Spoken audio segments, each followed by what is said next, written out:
नमस्कार विद्यार्थी मित्रांनो, आतापर्यंत आपण फ्रेंच राज्यक्रांतीची कारणेही पाहिली होती. जसे नाण्याचे दोन बाजू असतात तसेच कुठल्याही घटनेचे हे दोन बाजू पाहणे फार महत्त्वाचे आहे.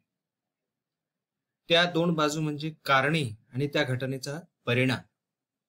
जेवढे कारण पाहणे महत्त्वाचे आहे तेवढंच त्या घटनेचे परिणाम काय झाले हे पाहणं सुद्धा अतिशय महत्त्वाचं समजल्या जातं. या काळामध्ये आपण पाहतो की फ्रेंच राज्यक्रांतीची कारणे ही घटना त्याचे पाहिली, आपण त्याचे कारणे काय होतं हे पण पाहिलं. परंतु या क्लिपमध्ये आपण या फ्रेंच राज्यक्रांतीचे जे परिणाम झाले हे परिणाम आपण इथे पाहणार आहोत. जगाला स्वातंत्र्य, समता, बंधुत्व देणारी अशी ही राज्यक्रांती घडून आलेली आपल्याला दिसून येते. या राज्यक्रांतीचे परिणाम एकट्या फ्रान्सपुरतं मर्यादित न राहता किंवा युरोपापुरतं मर्यादित न राहता पूर्ण जगावर त्याचा परिणाम झालेला आपल्याला दिसतो आणि मानवी समाजाच्या सर्व अंगांना ही क्रांती स्पर्श करून गेलेली आपल्याला दिसते. त्यामुळे या क्रांतीचा फ्रान्सवर, युरोपावर आणि जगावर झालेला परिणाम पाहणे तेवढंच महत्त्वाचं आपल्याला इथे दिसून येतं. या फ्रेंच राज्यक्रांतीचे पहिले परिणाम म्हणजे फ्रान्सची जुनी राजवट ही समाप्त झालेली दिसून येते. फ्रेंच राज्यक्रांती घडून आल्यानंतर आतापर्यंत फ्रान्समध्ये जी अनियंत्रित राजेशाही होती ती अनियंत्रित राजेशाही समाप्त झालेली आपल्याला दिसते आणि या फ्रेंच राज्यक्रांतीचा हा सर्वात मोठा परिणाम आणि महत्त्वाचा परिणाम इथे दिसतो. या क्रांतीमुळे फ्रेंच जनतेला आता कल्याणकारी राजा असावा ही विचारसरणी समोर येऊन कल्याणकारी राजा निर्माण व्हावा किंवा कल्याणकारी राजा असावा ही भावना त्यांच्या मनामध्ये निर्माण झालेली आपल्याला दिसून येते. आणि म्हणूनच भविष्य काळामध्ये नेपोलियन सारख्या राजाने सुद्धा या काळामध्ये लोक कल्याणाकडे दुर्लक्ष केलेलं नव्हतं. या क्रांतीमुळे अनियंत्रित राजेशाही प्रमाणेच अनियंत्रित जी सरंजामशाही होती, त्यांचे हक्क होते, त्यांचे अधिकार होते, त्याचबरोबर धर्मगुरूंना मिळालेले जे हक्क अधिकार होते हे सुद्धा समाप्त झालेले आपल्याला दिसून येतात. दुसरं महत्वाचं पॉइंट आहे या परिणामामध्ये ते म्हणजे जनतेच्या सार्वभौमत्वास मान्यता. फ्रेंच राज्यक्रांतीचा थोर विचारवंत रुसो याने लोकांची सार्वभौमत्व ही कल्पना या फ्रेंच जनतेसमोर मांडलेली होती आणि त्यामुळे जुलमी राजास लोकांनी फासावर चढवलेलं आपल्याला इथे दिसून येतं. या क्रांतीमुळे जनतेच्या मनात सार्वभौमत्व विचार हा रुजला गेला आणि त्यातूनच खऱ्या अर्थाने लोकशाहीची विचार या जनतेत निर्माण झालेले आपल्याला दिसून येतात. या परिणामामध्ये तिसरं महत्वाचा पॉइंट आहे तो म्हणजे स्वातंत्र्य, समता, बंधुत्वता याचा प्रचार हा झालेला दिसून येतो. फ्रेंच राज्यक्रांतीतून हे तीन महत्वाचे तत्व फ्रान्सलाच नव्हे, युरोपलाच नव्हे तर पूर्ण जगाला मिळालेले आपल्याला दिसून येतात.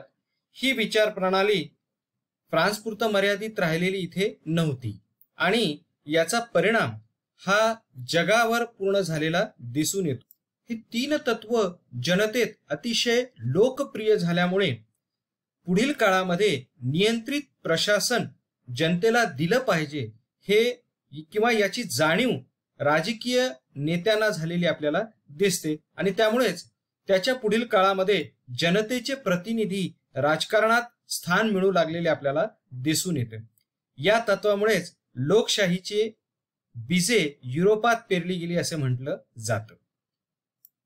पुढचा महत्वाचा परिणाम म्हणजे लेखन निर्मितीस व कले क्षेत्रास चालना मिळालेली आपल्याला दिसून येते. या क्रांतीतून खरं पाहिलं तर पहिल्यांदा जगाच्या इतिहासामध्ये सर्वसामान्य जनतेची दखल घेतली गेलेली इथे दिसून येते. तसेच व्यक्ती स्वातंत्र्याची कल्पना फ्रान्समध्ये रुजू लागलेली आपल्याला दिसते आणि याची जोपासना करण्यासाठी सुरुवात झाली असल्यामुळे त्यातून नवीन दर्जेदार वाङ्मय या काळात निर्माण होण्यास सुरुवात झालेली दिसते. म्हणजे प्रत्येक व्यक्तीला लेखन करण्याचं, आपला विचार मांडण्याचं स्वातंत्र्य या फ्रेंच राज्यक्रांतीतून मिळालेला आपल्याला दिसतो. आणि जेव्हा स्वातंत्र्य मिळतं तेव्हा इतर क्षेत्रातही प्रगती झालेली आपल्याला दिसते.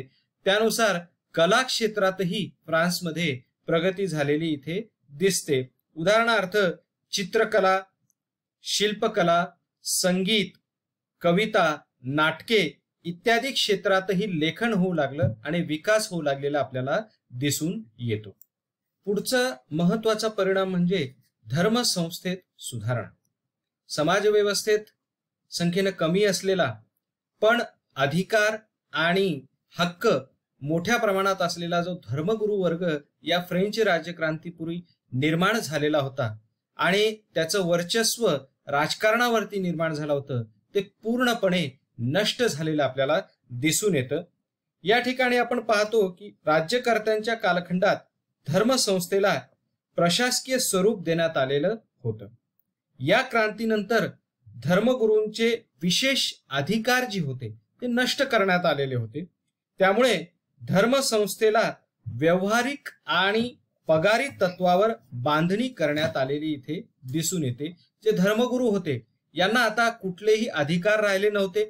त्यांना कुठलेही एक प्रकारे व्यवहार ते करू शकत नव्हते. ते पगारी तत्वावर नियुक्ती त्यांची करण्यात आलेली आपल्याला दिसून येते. यामुळे धर्मगुरूंचा अत्याचार हा पूर्णपणे नष्ट झालेला इथे दिसून येतो. पुढचा पॉइंट आहे तो म्हणजे समाजवादी विचाराकडे वाटचाल. क्रांतीपूर्वी आपण पाहतो की अर्थव्यवस्थेमध्ये फार मोठ्या प्रमाणात विषमता ही निर्माण झालेली होती. या राज्यक्रांतीच्या काळामध्ये जे धर्मगुरू आहेत, उमराव वर्ग आहे, यांच्या मालमत्तेवर मोठ्या प्रमाणात सर्वसामान्य जनतेकडून हल्ला चढवण्यात आलेला होता. कारण हे जे अनावश्यक मालमत्ता, अनावश्यक हक्क या धर्मगुरू आणि उमराव वर्गांना मिळालेला होता, ती सर्व संपत्ती जनतेच्या मालकीची आहे अशी भावना जनतेमध्ये रुजू लागलेली होती. आणि यामुळेच फ्रान्समध्ये समाजवादी विचाराची मोठ्या प्रमाणात एक प्रकारे समाजवादी विचार हा मोठ्या प्रमाणात रुजू लागलेला आपल्याला दिसून येतो आणि समानतेचे धोरण इथे याला चालना या क्रांतीमुळे मिळालेली दिसून येते. पुढचा परिणाम म्हणजे आर्थिक घडीत सुधारणा. खरं पाहिलं तर फ्रान्स राज्यक्रांतीची किंवा फ्रान्स राज्यक्रांतीचे महत्वाचे कारण म्हणजे आर्थिक परिस्थिती समजल्या जात होती. आर्थिक परिस्थिती एवढी ढासळली की त्यामुळे त्याचा परिणाम जनतेवर झालेला आपल्याला दिसून येतो. परंतु क्रांतीनंतर सर्व राज्यकर्त्यांनी या आर्थिक सुधारणेकडे लक्ष दिलेलं आपल्याला दिसून येतं. या क्रांतीत फ्रान्सची आर्थिक परिस्थिती बदलली व हळूहळू फ्रान्सची प्रगती जी घडून आली, त्यामुळे उत्पन्न फ्रान्सचं वाढलेलं दिसून येतं आणि म्हणूनच 1794 पर्यंत फ्रान्समध्ये अन्नधान्याचे उत्पन्न वाढून सर्वसामान्य जनतेवर जी उपासमारीची पाळी आलेली होती क्रांतीपूर्व काळात, ती उपासमारीची पाळी इथे संपलेली आपल्याला दिसून येते आणि ही आर्थिक घडी सुधारलेली दिसते. म्हणून या फ्रेंच राज्यक्रांतीचे परिणाम जे आहेत त्यामध्ये आर्थिक घडी सुधारणे हे पण सुद्धा महत्वाचा परिणाम समजला जाते. पुढचं महत्वाचा परिणाम म्हणजे व्यापार व वाणिज्य यात प्रगती झालेली आपल्याला दिसून येते. फ्रेंच राज्यक्रांतीच्या काळामध्ये व्यापार आणि वाणिज्य याच्यावर पूर्ण अधिकार हा धर्मगुरू, भांडवलदार, उमराव वर्ग यांचा होता आणि यात मिळालेला पूर्ण पैसा हा हे स्वतःच्या खिशात घालत असत. त्यामुळे व्यापार आणि वाणिज्य याची प्रगती या फ्रेंच राज्यक्रांतीपूर्वी झालेली नव्हती. पण फ्रान्सची सर्व क्षेत्रात या क्रांतीनंतर भरभराट व्हावी, त्यामुळे व्यापारात वाढ होणे फार गरजेचं होतं. हे करण्यासाठी व्यापार विषयक बंधने जे क्रांतीपूर्व काळात होते, कर विषयक बंधने जे क्रांतीपूर्व काळात होते, ते पूर्णपणे शिथिल करण्यात आले आणि हे शिथिल केल्यामुळे आपोआपच या दोन्ही गोष्टींमध्ये म्हणजे उदाहरणार्थ व्यापार आणि वाणिज्यामध्ये सुधारणा होण्यास फ्रेंच राज्यक्रांतीनंतर आपल्याला दिसून येते.